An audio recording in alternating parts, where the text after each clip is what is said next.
আজকে আমরা ট্রাইব্যুনাল 2-এ আশুলিয়ার যে মর্মান্তিক ঘটনা, 6 জনকে পোড়ানো হয়েছিল, তার মধ্যে 5 জন পোড়ানোর আগে অর্থাৎ গুলি করার সময় 5 জন নিহত হয়েছিলেন, 1 জন জীবিত ছিলেন। এই 5 জনকে মৃত এবং জীবিত একজনকে পোড়ানো এবং আরও একজনকে হত্যার ঘটনায় সংশ্লিষ্ট এলাকার সাবেক এমপি সাইফুল ইসলাম সহ যে 16 জনের বিরুদ্ধে ফরমাল চার্জ দাখিল করেছিলাম, সেই মামলায় আজকে চার্জ হিয়ারিংয়ের দিন ধার্য ছিল। আজকে প্রসিকিউশনের পক্ষে চার্জ হিয়ারিং আমরা কমপ্লিট করেছি। ডিফেন্স সময় চাওয়ায় অনারেবল ট্রাইব্যুনাল সন্তুষ্ট চিত্তে আগামী 13 তারিখ অর্থাৎ 13ই আগস্ট ডিফেন্সের শুনানির এবং তাদের কিছু আবেদন আছে, সেই আবেদনগুলোর শুনানির জন্য দিন ধার্য করেছে। এছাড়াও আমরা রামপুরায় যে একটা মর্মান্তিক ঘটনা ঘটেছিল, জীবন বাঁচার তাগিদে অর্থাৎ আত্মরক্ষার তাগিদে কার্নিশে ঝুলেছিল একজন ব্যক্তি, তাকে গুলি করা হয়েছিল। একজন বাড়ির ভিতরে একজন শিশুকে কোলে নিয়ে তার দাদি ছিল, সেই শিশুর মাথার এক পাশে গুলি লেগে আর এক পাশ দিয়ে বের হয়ে যায় এবং আরও একজনকে হত্যার অভিযোগে সাবেক ডিএমপি কমিশনার হাবিবুর রহমান সহ 5 জনের বিরুদ্ধে আমরা ফরমাল চার্জ দাখিল করেছি। আশা করছি আগামী ওপেনিং ডেট বা তার পরের দিন কগনিজেন্স হিয়ারিং হবে। RICL TMX, যুগের পর যুগ স্থাপনা থাকে মজবুত।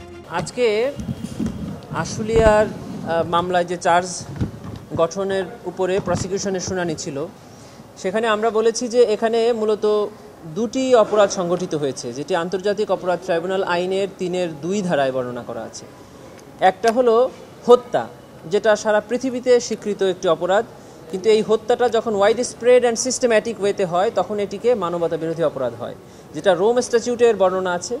এটা আমরা বলেছি যে 6 জনকে এবং 4 তারিখে 1 জনকে, এই 7 জনকে হত্যা করা হয়েছে, দ্যাট ইজ একটা অফেন্স।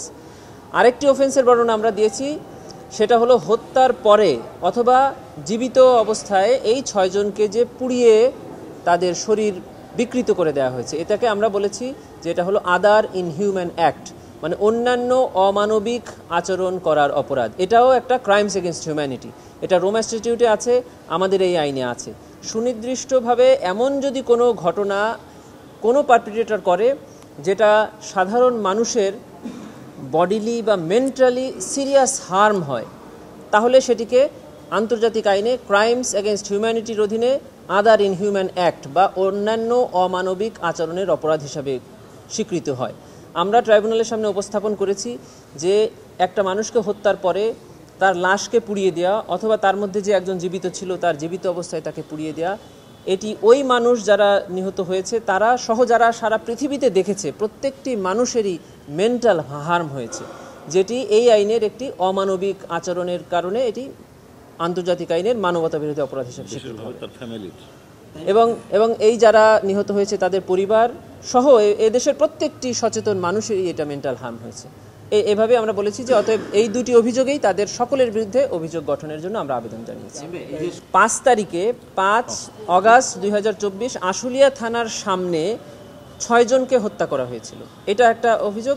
সাথে সাথে 4 তারিখে ওই আশুলিয়া এলাকাতে আরও 1 জনকে হত্যা করা হয়েছে। এই 2টি ঘটনা মিলেই একটি অভিযোগ, সেখানে 7 জন। এর বাইরেও টোটাল সাভারে জুলাই গণঅভ্যুত্থান চলাকালে আশুলিয়া এলাকায় 29 জনকে গুলি করে হত্যা করা হয়েছে। এটাই হলো টোটাল ইনভেস্টিগেশন। এর মধ্য থেকে 4 তারিখে 1 জনকে হত্যা এবং 5 তারিখে 6 জনকে হত্যা, এই 7 জনকে হত্যার জন্য আজকের যে ফরমাল চার্জের উপর শুনানি হলো সেটা হয়েছে। চিফ প্রসিকিউটরের স্পেশাল যে পাওয়ার এই আন্তর্জাতিক অপরাধ ট্রাইব্যুনাল রুলসে দেওয়া আছে, সেই অনুযায়ী উনি এই টোটাল 29 জনের ঘটনা ভিন্ন ভিন্ন আকারে ইনভেস্টিগেশন করছেন এবং ভিন্ন ভিন্ন ফরমাল চার্জ দেওয়ার জন্য উনি আদেশ করেছেন, সে কারণে এটা সিদ্ধান্ত নিয়েছেন।